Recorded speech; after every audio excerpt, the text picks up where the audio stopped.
Welcome to genius ક્લાસીસમાં હું અતુલ પટેલ તમામ વિદ્યાર્થી મિત્રો હાર્દિક સ્વાગત કરું છું. ધોરણ 9 મેથ્સ રેખાઓ અને ખૂણાઓ. તો ત્રિકોણ એબીસીમાં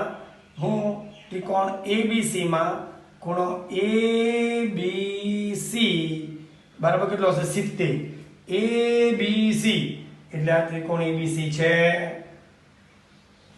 એબીસી છે એબીસી કેટલો 70 એબીસી કેટલો 70 એસીબી 60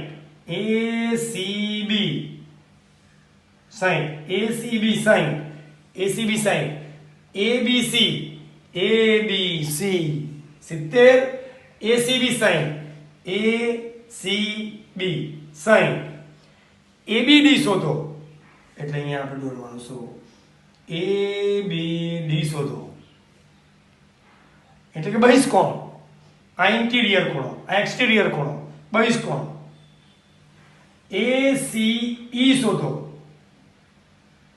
એટલે કે એબીડી એ બહિષ્કોણ, એસીઈ એ બહિષ્કોણ. બરાબર છે. ઇન્ટિરિયર ખૂણો આપેલો છે 70 60 તો એબીડી એ બહિષ્કોણ, એસીઈ એ બહિષ્કોણ આપણે શોધવાનો છે. ચાલો તો મિત્રો આપણે શોધીએ. બરાબર છે. બહુ સરસ દાખલો છે. મોસ્ટ ટાઈમ તમે ચોપડી પરીક્ષામાં આકૃતિ આપેલી જ હશે. આકૃતિ તમને આપેલી હશે. બરાબર છે. તો અહીંયા મિત્રો આપણે જોજો અહીં લખવાનું કે શું અહીં શું લખી શકાય છે કે અહીં એબીડી અને એબીસી બહિષ્કોણ છે. સોરી એબીડી રેખિક જોડના ખૂણા છે. સોરી ભૂલ થઈ ગઈ.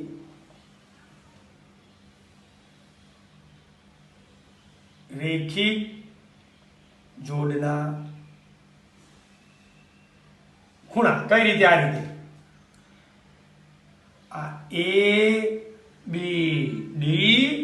એબીડી અને એબીસી એટલે એબીડી અને એબીડી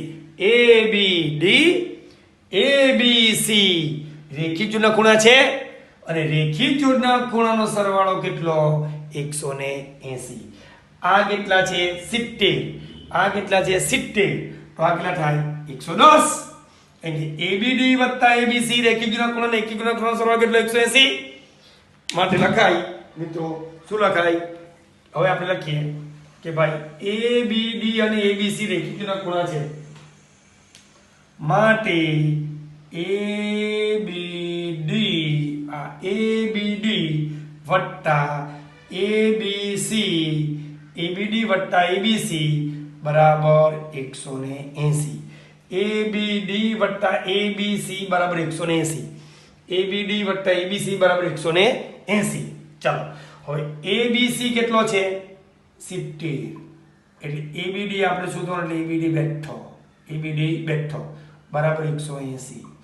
હવે 70 ક્યાં જાય પેલી સાઈડ એટલે એબીડી બરાબર 180 માઈનસ 70. રેડી? ચાલો તો એબીડી કેટલો થાય 110.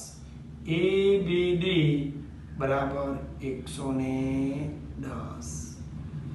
રેડી? એવું સેમ કયું પેલી સાઈડ કે એસીઈ અને એસીબી રેખિક જોડના ખૂણા કહેવાય સેમ. વળી શું એસીઈ અને એસીબી રેખિક જોડના ખૂણા.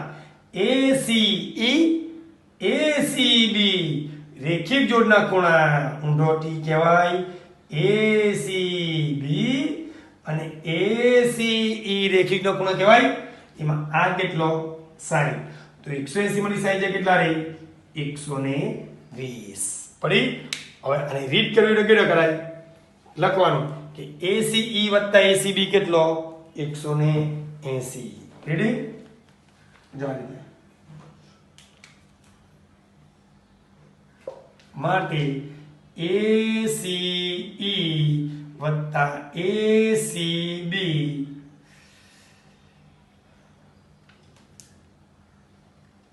ખૂણો ACB બરાબર 180. ACE વત્તા ACB બરાબર 180. ACE વત્તા ACB. ચાલો હવે એમાં આપેલું કોણ છે? ACE આપણે શોધવાનો છે અને ACB કેટલો છે? 60 બરાબર 180. 60 ક્યારે પેલી જાય? પેલી સાઈડ જાય માટે